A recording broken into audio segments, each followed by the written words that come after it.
The story you are about to hear is true. The names have been changed to protect the innocent. Fatima Cigarettes, king size, extra mild and soothing, brings you Dragnet on both radio and television.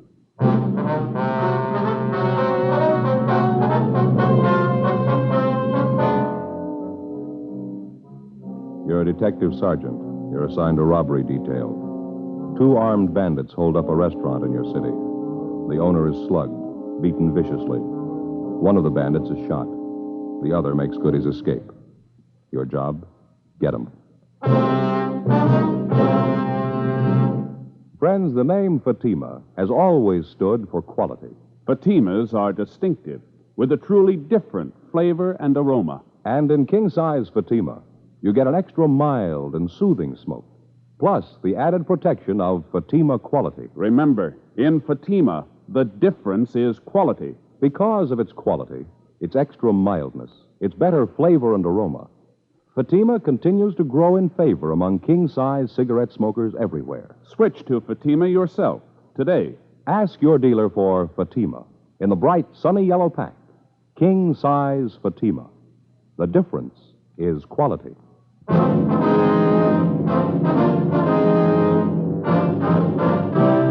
Dragnet, the documented drama of an actual crime. For the next 30 minutes, in cooperation with the Los Angeles Police Department, you will travel step by step on the side of the law through an actual case transcribed from official police files. From beginning to end, from crime to punishment, Dragnet is the story of your police force in action. It was Monday, June 2nd. It was smoggy in Los Angeles. We were working the day watch out of robbery detail. My partner's Frank Smith. The boss is Captain Didion. My name's Friday. It was 7:53 a.m. when I got to room 27A. Robbery detail. Oh, good morning, Joe. Morning, Frank. What's doing? Not too much. How was the weekend? Oh, it was great. I hated to come back. It's sure nice up there. Where'd you go? Same place? Yeah, Lake Mary. You remember Don Camp House up there, don't you? Yeah, sure. He said to say hello.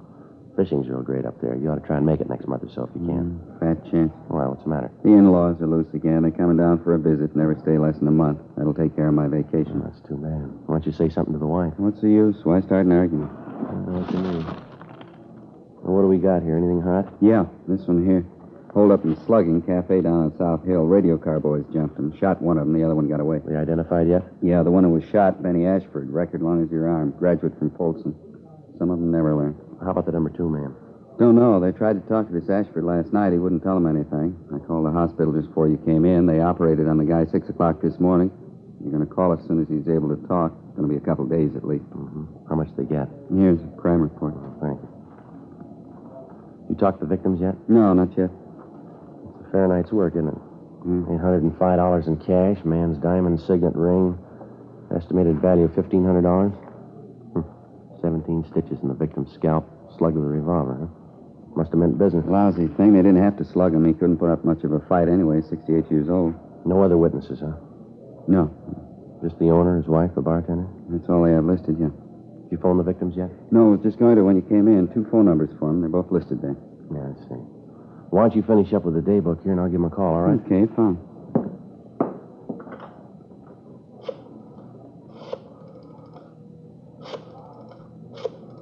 Here, you want a pencil? Oh, thanks. Hello, this is Friday, Los Angeles Police Department, Central Robbery. Mr. and Mrs. Reiner there, please? Neither one of them, huh? Well, how about the bartender? Is he there? 6 o'clock, I see. No, that's all right. I got their home phone. Yeah, thank you very much. Nobody there. Try the other number? Yeah. Hello, is this a Reiner residence? Yeah, well, this is Friday, LAPD, Central Robbery, Los Angeles Police Department. Yes, ma'am.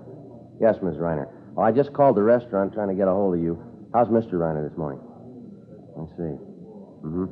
I wonder if it'd be possible if my partner and I could drop out and see you this morning. No, your case has been assigned to us. Yes, ma'am. Well, how about 10 o'clock? That'd be convenient for you? All right, fine. Yes, right away. Thank you very much. Bye. I got it set up, Mr. and Ms. Reiner. Yeah? 10 o'clock this morning out at their home. How's the old man feeling? My wife says pretty rough. He lost quite a bit of blood. Big shock for an old man. That's too bad. She says he's still pretty hazy, but we can talk to him. One thing he remembers pretty well, though. Yeah? The face of the man who slugged him.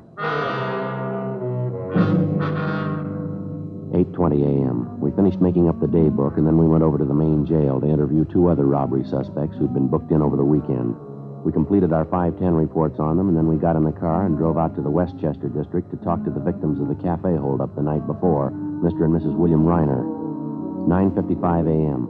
We arrived at the Reiner home, and a small, gray-haired woman answered the door and asked us in. She identified herself as Mrs. Reiner. Come right into the living room, officers, and make yourselves to home. All right, ma'am. Thank you. You go ahead, I hope you'll excuse the way the house looks. Everything's all upset. I haven't had a chance to do any picking up. It's perfectly all right, ma'am. We understand. I was up with my husband half the night. He had hurt him something terrible. It was almost 6 in the morning before he got to sleep. I hope this is enough to make up his mind for him. How do you mean, Mrs. Reiner? About selling the place. I've been after him for months to get rid of it. Business like that's for younger people. We're getting too old to keep it up. Besides, the doctor's been telling William he needs more rest, less worry. I see. Well, how's your husband feeling now, ma'am? Oh, not so well. He lost so much blood and his head's so sore. He's taking a nap right now. I expect he'll be awake in a few minutes. That's all right with you, isn't it, officer? Yes, ma'am. Perfectly all right. We'd like to go over the thing with you anyway. Might possibly be something that you forgot to mention to the officers last night. Well, I told them everything. I'm sure I did. Maybe some of the details, Mrs. Reiner. Maybe some little thing that didn't seem important to you could mean a good deal to us. Well, I don't know. I thought I told them everything. Where do you want me to start? Well, when did you first notice the 2 hold-up men, Miss Reiner? When they come out of the back room. I guess they'd been hiding there. You noticed them earlier in the evening? I mean, were they customers in your place? Well, I'm not sure, but I think so. Where were they served? Was it in the restaurant or were they in the bar? Well, there again, I'm not positive, but I think it was in the bar. I think I served them 2 bottles of beer. You don't happen to remember what you did with those 2 bottles, do you, ma'am? Possible we may be able to lift some prints off of them. No, the officers asked me that last night. It wouldn't do any good. You see, I was the only one who touched the bottles. We used the regular big mugs, and I poured the beer for them. Neither one of them touched the bottles. Now, how about the man who escaped, Miss Reiner? You remember him pretty well, do you? What he looked like, I mean? Oh, yes. Yes, he's the one who did all the talking. He's the same one who hit my husband, too. What did he look like, ma'am? How old would you say he was? Oh, I don't know. I think I'd say he was in his late 30s, yes. How tall, ma'am? Well, my husband's 5'9", and I'd say the man was 2 inches taller than him. He's huskier, too. I'd guess about 175 or 80 pounds, a very strong-looking man. Do you remember what he was wearing, Miss Reiner? It was a tan sports coat, I think, and green slacks, light green, and a dark brown hat. Did you notice anything unusual about him? I beg your pardon? Anything outstanding about him? Anything that was different? Say a scar, a mole, tattoos, anything like that? No, not that I could notice. What was the first thing this man said to you and your husband, ma'am? Well, he said it to all 3 of us, me and my husband and the bartender. That's George O'Leary. He's been with us for years. He's a good bartender. He'd only stay sober. Yes, ma'am. What was the first thing the hold-up man said? Well, he's the same one that hit my husband, you know. He said in a real loud voice, he said, "This is a stick-up. Get your hands up high and keep them there." Well, what happened then, ma'am? We put our hands up for George. That's the bartender, you know. Scared him so bad he dropped a full bottle of bourbon. Bonded, too. Broke all over the floor. George isn't well. That's why he drinks. Well, what did the hold-up men do after they had you raise your hands? Well, that one that hit my husband, he told the other man to go behind the bar and get the money. It was all spread out on the bar. William and I was just checking the register when it happened. Let's see. Would you go on, please? Well, after they got the register money, they put it in our bank bags, and then they went through my purse and through my husband's wallet and through George's wallet, too. They took George's last $1.50. Got $805 in all. Cash, I guess you knew that. Yes, ma'am. What happened after that? Jenny, where are you? Oh, will you excuse me, officers, my husband? Yes, ma'am. Go right ahead. I'll just see what he wants. I think he'll be able to talk to you now. All right, ma'am. Frank, do you remember to bring that mug book? Yes, it's out in the car. That's good. We can leave it here with the Reiners. Pick it up later tonight, huh? Okay, you want me to get it now? No, let's wait and see how he is, huh? Officers, would you like to come back here? Officers? Yes, ma'am, we're coming. Jenny, would you pull up chairs for the officers? Oh, why, surely. Officers, this is my husband, Will. How do you do, Hello. sir? Here you are, Sergeant. Thank you very much. Thanks. You catch the other man yet, the one who hit me? No, sir, not yet. That's why we're out here. We know that you don't feel too well, Mr. Reiner. We'll try to keep it short. No, I sure don't. I guess Jen told you. My head's killing me. Poor girl. I kept her up most of the night, I guess. Sure, fine nurse, Jen. She didn't get any rest at all. Yes, sir. Well, she was just telling us about the holdup last night, sir, how it happened. I was telling them how they got the money, Will. I didn't explain about your ring, though. Do you want to tell them? It was the worst part of the whole thing. I'd rather have lost anything but that ring. How's that, sir? Some kind of a keepsake? It belonged to my dad. Diamond Signet. Stone wasn't perfect, but money sure can't replace it. Yes, sir. I remember when Dad gave it to me. It was just a couple of days before he died. It was his ring. Been the family way back. Which one of the holdup men took the ring, Mr. Ryan? The same one hit me. One got away. After they took all our money, he came over to me and said, "Give me the ring. Hand it over." I told him I couldn't get it off my finger. What did you do then, sir? Slapped my face. Said if I couldn't get the ring off, he could. Said if he had to, he'd cut it off. I pleaded with him. I told him what it meant to me, but it didn't do any good. I see. When I didn't give him the ring right away, he brought that gun down right on top of my head. Hit me as hard as he could. I don't remember too well after that. You think you'd recognize the man if you ever saw him again, Mr. Reiner? I'll never forget him. I sure hope you find the ring, officer. Jen and I have been through some tough times together. I guess at one time or other we've either sold or pawned everything we owned. But we never let go of that ring. Never did. Not until last night. Isn't that right, Jen? Yes, that's right, Will. Well, we'll do all we can to get it back for you, Mr. Reiner. Now, about this man who got away, can you remember anything outstanding about him at all? Anything unusual? No, I don't think so. He had mean-looking eyes. I remember that much. Yes, sir. Kind of the smart-aleck type, I guess. Kept twirling his gun around his hand, on his finger, you know. Mm-hmm. I was scared to death it was going to go off. So was George.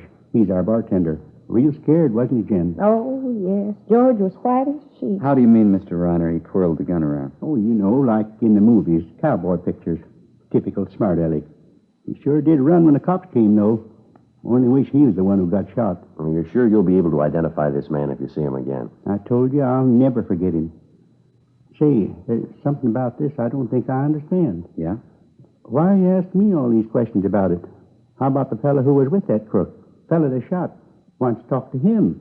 He ought to be able to tell you who his partner is. Well, he had an emergency operation, sir, 6 o'clock this morning. His condition's still critical. Oh, I see. Just a matter of time then, huh? I mean, when he recovers, you'll be able to talk to him. You'll find out what you want to. Well, there's only one hit, sir. Whether he recovers or he doesn't recover. Yes? Either way, we can't depend on him. 11:38 a.m. After we finished interviewing the holdup victims, Frank got the mug book out of the car containing pictures of recent robbery releases from the state prisons, and we left it with Mr. and Mrs. Reiner. We instructed them that if they succeeded in identifying any one of the pictures, to take down his name and prison number and call our office immediately. We told them we'd be back later that afternoon. 11:50 a.m. We left the Reiner home and drove down to the scene of the robbery, the restaurant on South Hill. When we got there, Officer Walmsley from Latent Fingerprints was just leaving. He told us that he'd been unable to raise any legible prints at the back window where the number 2 suspect had escaped. Frank and I checked over the scene, then we headed back for the office. There were half a dozen messages for us in the book. One of them was to call State Parole Officer Fred Galloway at his office on South Broadway. Frank put in the call, and Galloway said he'd be right down. He thought he had something for us. 1:05 p.m. Galloway met us in the squad room and briefed us on some of the information that he'd received earlier that morning from one of his parolees. It concerned the wife of a former holdup man who now was wanted by Galloway for violation of parole. He told us the wife had rented a car from a U-Drive lot in Santa Monica, and that supposedly the ex-con and his wife were planning to leave the city. What's the tie, Fred? How's it figuring in for us? I was talking to Chandler this morning. He happened to mention the holdup you're working. This fellow answered the description of the one who got away. What was that name again, the ex-con? Ernest Morgan. Your L.A. number 178435. Folsom number is 12968. Reason I got pepped on is the thief could have hurt his leg jumping out of the back window of the bar. You figure he could have? Yeah, easily. It's a good 30, 35-foot drop. Why, Fred? Well, my informant says this Ernie Morgan has a bum foot. Hurt it so bad he can hardly walk on it. Says he saw Morgan day before yesterday. His leg was all right then. Sounds like a good one to get off the street, huh? What do you say we check his package? Good idea. Your informant say who this Morgan's been running with, Fred? He said he didn't know. He thinks he plays it alone, more or less. Go ahead, Fred. You contact the U-Drive lot, Fred, and get the dope on the car? Yeah. Didn't want to put the teletype on until I was sure. One of the fellows from our office had to make a call out that way. They're taking a mugshot of Morgan's wife out there to see if the U-Drive clerk can give him an ident on her. She got a record? Well, she's never done any time. She did a couple of pinches with him. Never could make her on anything, though. I'll pull the package. All right, fine, Fred. How about your victims, Joe? They any good? Yeah, they claim they can identify the man. I don't think we'll have any trouble there. How about this informant of yours? Does he know where we can locate the Morgans? No, not now.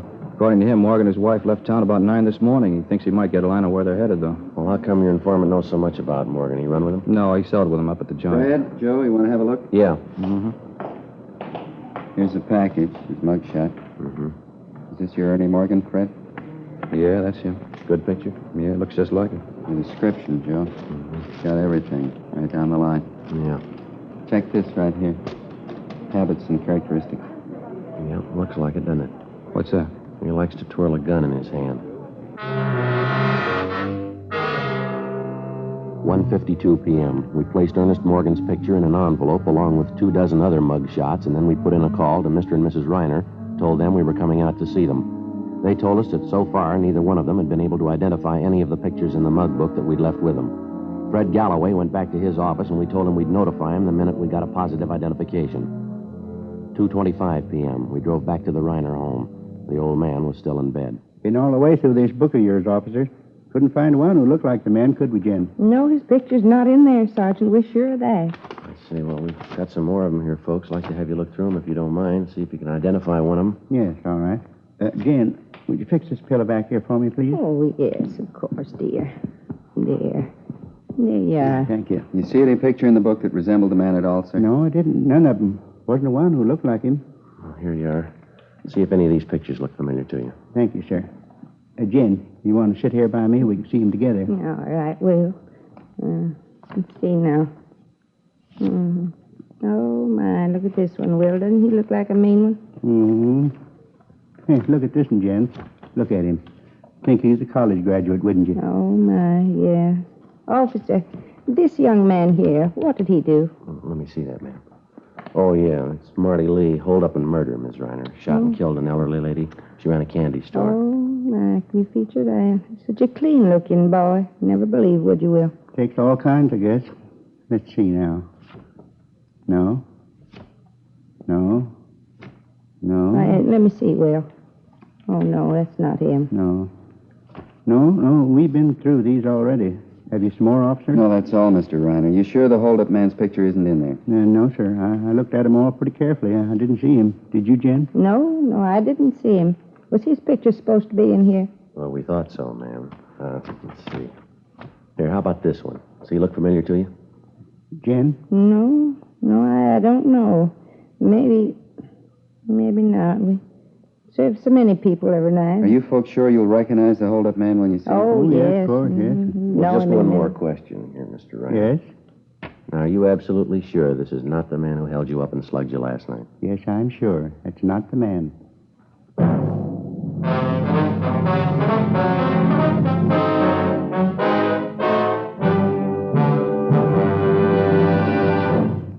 You are listening to Dragnet, authentic stories of your police force in action. Because of Fatima quality, its extra mildness, its better flavor and aroma, more smokers coast to coast are switching to king-size Fatimas every day. Switch to king-size Fatimas yourself. You'll find they're distinctive, with a truly different flavor and aroma. You'll find Fatima gives you an extra mild and soothing smoke, plus the added protection of Fatima quality. Yes, that's why Fatima continues to grow in favor among king-size cigarette smokers everywhere. Remember, the name stands for quality. Insist on mild and soothing king-size cigarette with the added protection of Fatima quality. Ask your dealer for the bright, sunny yellow pack. Buy king-size Fatima.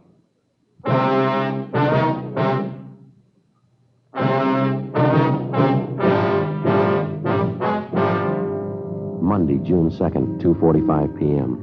After the victims, Mr. and Mrs. Reiner, failed to identify Ernest Morgan as the robbery suspect, Frank and I got in the car and drove back to the office.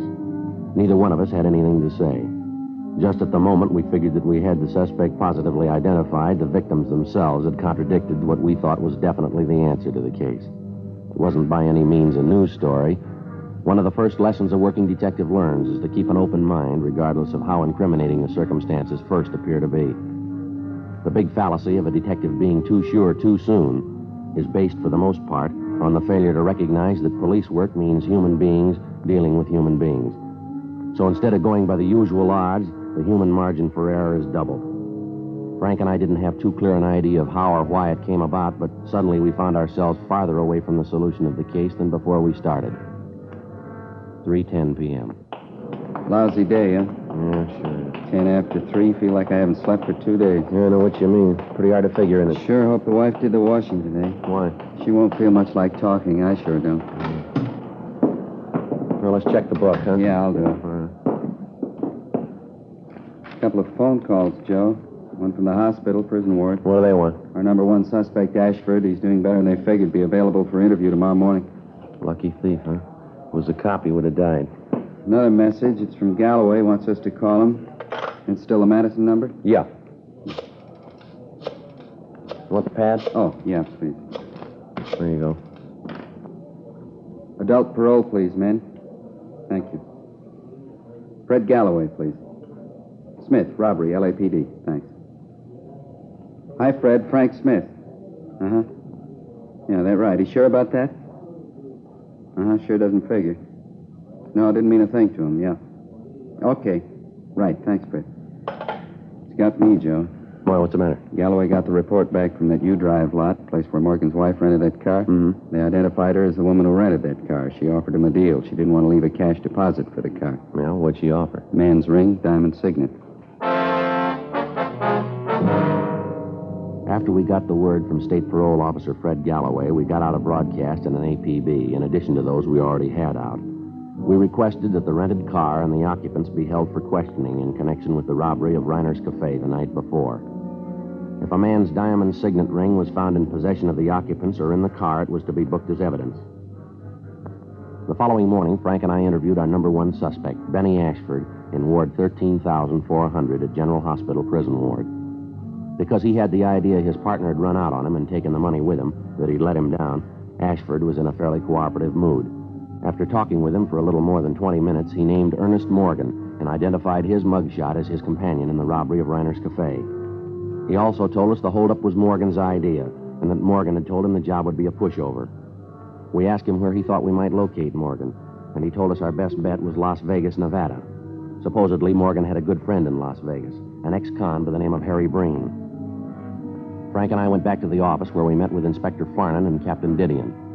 At 1:30 that afternoon, according to instructions, Frank and I signed out a trip car and headed out U.S. Highway 91 for Las Vegas. We checked in at the Las Vegas Police Department a few minutes before 8:30 that night. The alleged friend of the suspect, Morgan, Harry Breen, had already been taken into custody by Las Vegas officers on the request of Captain Didion. We began questioning Breen, and he readily admitted that he was acquainted with Morgan. All right, how long ago did you see Morgan? I don't know, this afternoon sometime. About hours in an afternoon. When did you see him? What are you so excited about? What did he do, commit a murder? Well, look, Breen, how much time do you owe the state? What's that got to do We with it? didn't drive all the way up here just to pass the time of day with you. You know he's hot. If you want to cover for him, you can serve his time. Look, I don't get it. I'm not his keeper. If you want him, find I him. bet we're going to find him if we have to walk all over you to do it. When the two of you are up doing time, you can figure it out for yourselves. The trouble with you cops, once a guy does time, you can't leave him alone. I've been leveling since I got out. I've been carrying a lunch pail every day. All right, now look, Breen, who do you think you're giving a snow job? We've been kidded by experts. You're not giving us anything new. We didn't send Morgan up to see you. If you're so lily-white, how come Morgan got in touch with you? All right, I'll tell you. You're as bad right now as the day they locked the gate on you. You're never sorry for what you've done. You just moan because they caught you. Save that act for the jury, Breen. We're not going to buy it. Now, what about it? Where is he? Wait a minute, huh? What are you so sore at me for? I didn't rob anybody. Who said you did? You must have been talking to Morgan. All right, I have. I told you I talked to him. He came around this afternoon. Now, get off my back. What do you want? He's hot. He wanted to cool off. Where's he now? I don't know. Well, look, how should I know? He came around with his wife, asked for a favor. I couldn't do it. I just got married. My wife's a square. I told her about it. She wouldn't go for it. The guy's a big crybaby anyway, trying to tell me how we ought to stick together. He's never done a favor for me. You see the car he was driving, Breen? Yeah, convertible coupe, Packard. California plate. How'd you notice? You got the license number? No, he asked me where he could get some cold plates. I figured it was hot. You get him any plates? Look, I wouldn't know where to get them. I already told you. I've been leveling ever since I got out. There's no use kidding. I couldn't do any more time. I'm too old. One more trip and I'm through. I'm really through. I got a good wife. She works every day. I don't want to lose that. All right, Breen. You take your choice. What do you mean? Who do you like the best, Morgan or your wife? What about it? All right, you got it. The suspect's friend, Harry Breen, went on to admit that during the conversations he'd had with Ernest Morgan that afternoon, Morgan had told him that he and his wife were going to San Francisco. There, supposedly, they would contact a man by the name of Baker Harrison, who operated a restaurant out by Hunter's Point. He said the Morgans had told him that they planned on driving at night only to lessen the chances of the police spotting their car. We immediately got in touch with Inspector George Haig of the San Francisco Police Department and notified him of the latest developments in the case. He told us he'd read our teletypes and said that he'd placed the restaurant operated by Baker Harrison under immediate surveillance. We told him we'd leave early the next morning for San Francisco after we'd gotten a few hours' sleep. Before we turned in, we got off a teletype to Captain Didion, bringing him up to date on what had happened and what our plans were. The next morning at 6:30, Frank and I left Las Vegas for San Francisco. A few minutes after 7 o'clock that night, we checked in at the San Francisco Hall of Justice at Washington and Kearny Streets. Inspector Haig was waiting for us. He informed us Harrison's restaurant out at Hunter's Point was still being covered, but so far, Morgan and his wife had failed to put in an appearance. Along with Inspector Haig, Frank and I drove out to the restaurant and joined the detail that had the place under surveillance. 9:05 p.m., no sign of the suspects. 10 p.m., 10:30, 11 o'clock, midnight, still no sign. We waited. How about this fog? I sure wish I brought my top coat. I'm freezing. Yeah, if they don't show pretty soon, we're going to have to pull in closer. I can hardly see the door to the restaurant over there. Smell that hot coffee. Sure could use a cup right now. Look at that fog out there, Frank. Can't tell where the bay leaves off and the fog begins. Wait a minute, Joe. Yeah? Car pulling up. Convertible. Yeah. Packard. Wait till they get in the light. We can see him better. The man getting out, heading for the restaurant. Yeah, it looks like him. Come on. Yeah. Somebody else in the car. It's a woman. Haig's got it covered. George is with him. All right, let's hustle it. Come on. Passing under the light. It's him, Joe. Yeah. All right, hold it. Right where you are, police officers. What's the matter? What do you want? All right, hands up in front of you. Get them up high. All right, I got him up. What's it all about? What's the trouble? Frank, you want to shake him? Yeah. Come on, keep those hands up and stand still. I'm standing still. Is this a shakedown or what? I haven't done anything. Nothing doing, Joe. Clean. His hands aren't. Your right hand, mister. Let's have a look at it. All right. Still don't get this. There, what about it? That ring on your finger. Where'd you get that? It's mine. Why? I had it a long time. Diamond signet, a little big for you, isn't it? Doesn't quite fit. What are you getting at? What's my ring got to do with it? Where'd you get it? Crap game. I won it in a crap game. It's down in Las Vegas. I won a gambling. Is that right? Yeah, a bunch of guys up in a hotel room shooting a little crap. Just a gamble I won. Sure of that, are you? Of course I'm sure. Just a crap game. I took a gamble I won. No, you're half right, mister. Yeah? You gambled, but you didn't win.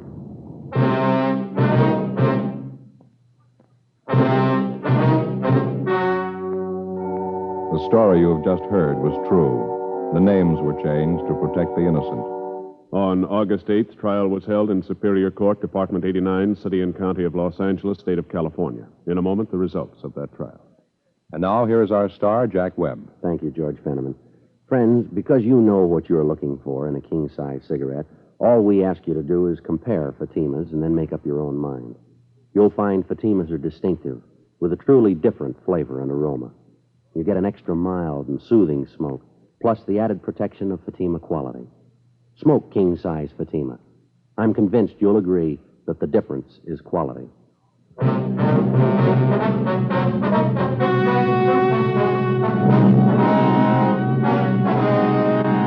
Ernest Harold Morgan was tried and convicted of robbery in the first degree, along with his accomplice, Benjamin Ashford. Ernest Morgan's wife was tried for conspiracy to commit robbery and found not guilty. Robbery in the first degree is punishable by imprisonment in the state penitentiary from 5 years to life. Ladies and gentlemen, when you buy defense bonds, you help build your own future security. You also become a partner with Uncle Sam in building America's security. Buy your bond today.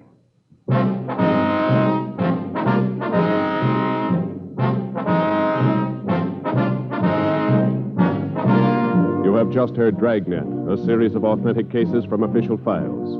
Technical advice comes from the Office of Chief of Police W.H. Parker, Los Angeles Police Department. Technical advisors Captain Jack Donahoe, Sergeant Marty Wynn, Sergeant Vance Brasher. Heard tonight were Vic Perrin, Virginia Gregg, Harry Bartell, Ralph Moody. Script by Jim Moser. Music by Walter Schumann. Hal Gibney speaking.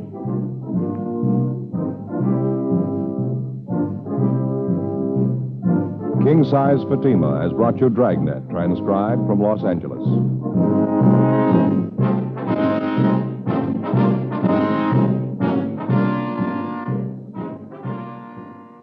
This is NBC, the national broadcasting company.